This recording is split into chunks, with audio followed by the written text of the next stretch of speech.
So in that last video, I presented you with a complete overview of what it is you can expect me to share with you throughout this course. And in this video, I would just like to share with you a very simple framework for understanding how it is you can benefit the most. Because mindfulness isn't just a pocket of information. It's not a body of processes, ideologies. I'm not going to be teaching you how to meditate in this course. I'm not going to be sharing with you any mantras or any postures or any of these things.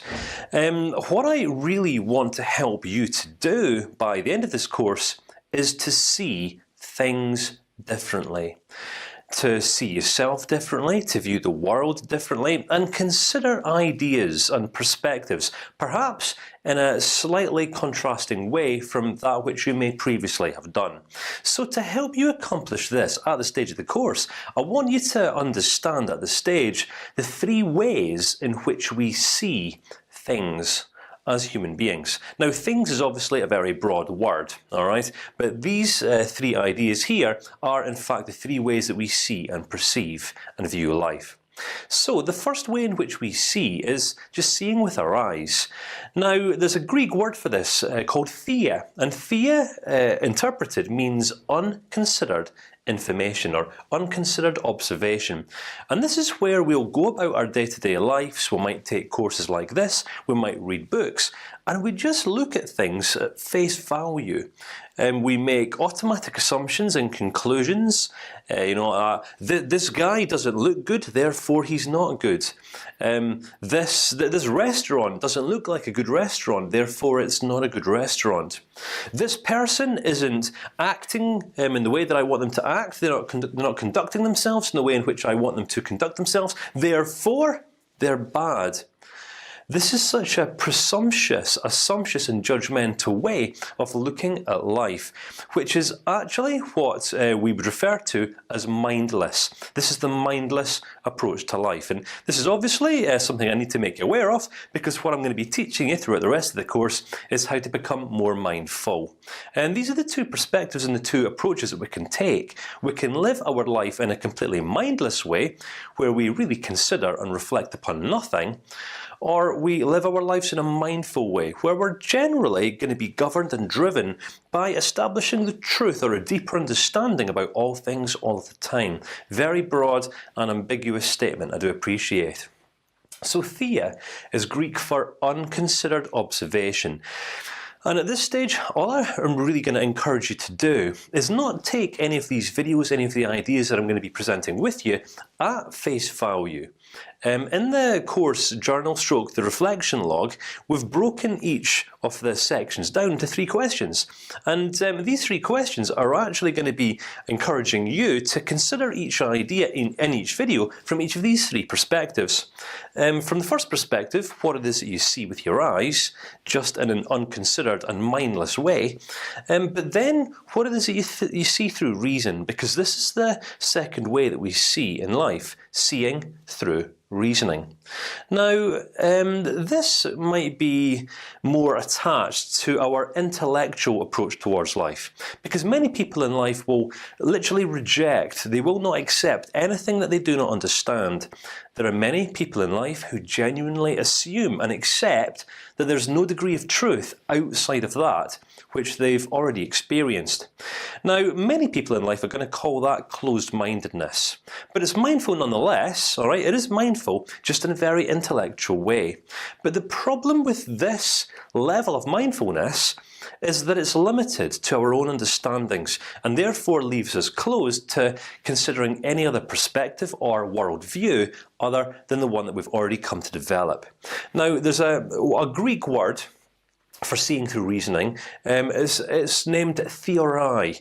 Now, theorai, goes without saying, has evolved into English contemporary language what today we know as theory. Theory, and this is to observe and explain.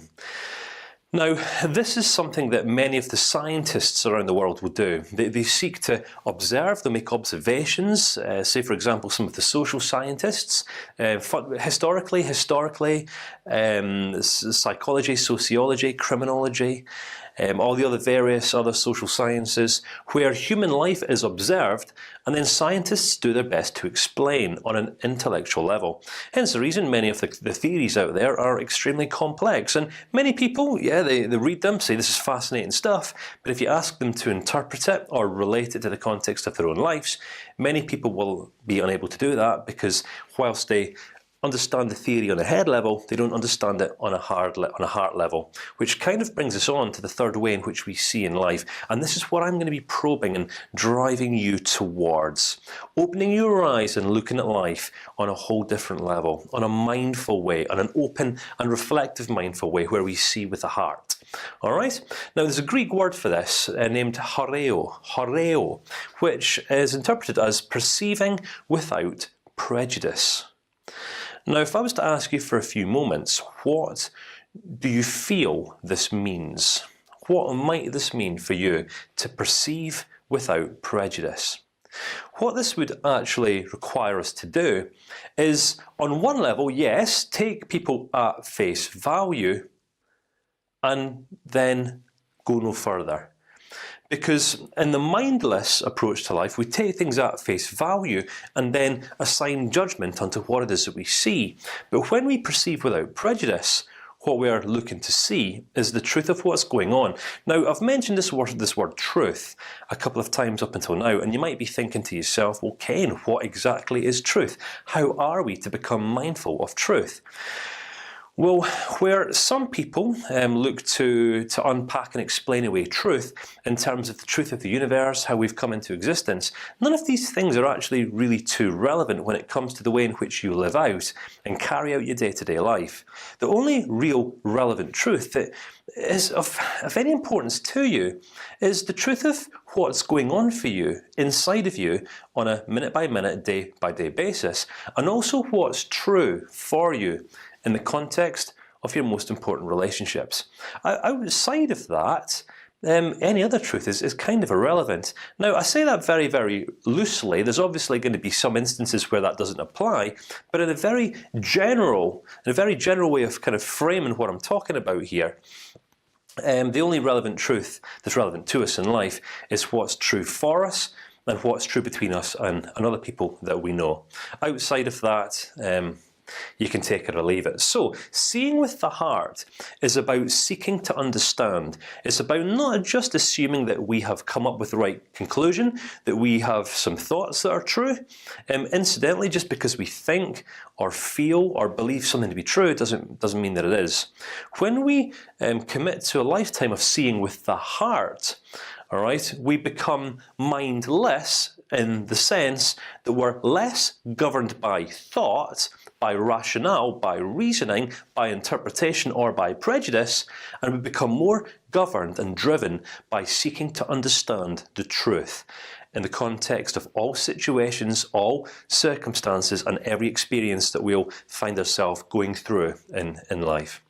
So, just to build upon these three ways of seeing, I would like to just leave you a few thoughts to consider about the reasons why you're taking this course, because the way that we see is going to be determined by our motives for seeing. I do hope that you're following me here. Don't worry if this doesn't make too much sense at the moment. I promise I'm going to be unpacking this right throughout the next few sections that follow. But there's going to be one of two reasons why you're taking this course right now. All right. The first reason is going to be just to simply enhance the quality of your own life, to change how you feel on a day-by-day basis. And if so, there's nothing wrong with that. That's absolutely fine. It's a starting point. But that's all I'm going to suggest that this approach to life is. A starting point that's going to lead us further towards a more meaningful way of living life.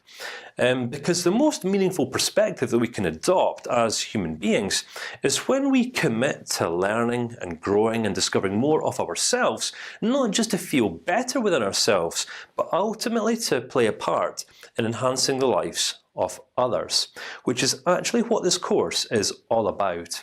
So yes, throughout the videos and the sections that follow, I'm going to be sharing with you a lot of ideas, a lot of methods, some theories, some huge concepts, and on one level, I'm going to ask you to consider and become mindful of how it is that these ideas will apply to you in the most relevant way, or the most relevant area of your life as you take in this course. But then, on a second level, I'm really going to urge you to consider how it is that you can use these ideas to enhance the quality of other people's lives. Because if we were to break down mindfulness as simplistically as possible, this is the essence of what it is. All right, the essence of mindfulness is actually just about becoming aware of not just how it is that we are showing up and experiencing life every day, but it's about becoming more aware of the impact that we are having on those people around us. So I hope you found this relatively interesting. I'm going to urge you to take 5 to 10 minutes now to really consider, all right, your motives for taking this course, and also how it is that you would habitually be more inclined to look and see and view life. Your experiences, perhaps you might be coming to a conclusion around about now as to whether I'm a credible instructor, whether I'm good enough to teach you and guide you in this journey, or not. But either way, if there's any prejudice inside of your heart right now, I just want you to simply become mindful and aware of it. Just see if there's any prejudice, any judgments that you've made of me. All right, if you have, I'm not going to hold it against you. This is part of what it means to be human. All right. But realistically, just for you to become aware of how it is that you would naturally be inclined, and how it is that you would naturally tend to approach life, through seeing with your eyes, seeing through reasoning, or seeing with the heart. Because this is where it is that I'm going to hopefully be able to guide you towards becoming more effective at by the end of this course. So I hope you found this interesting, and I look forward to seeing you again in the next clip.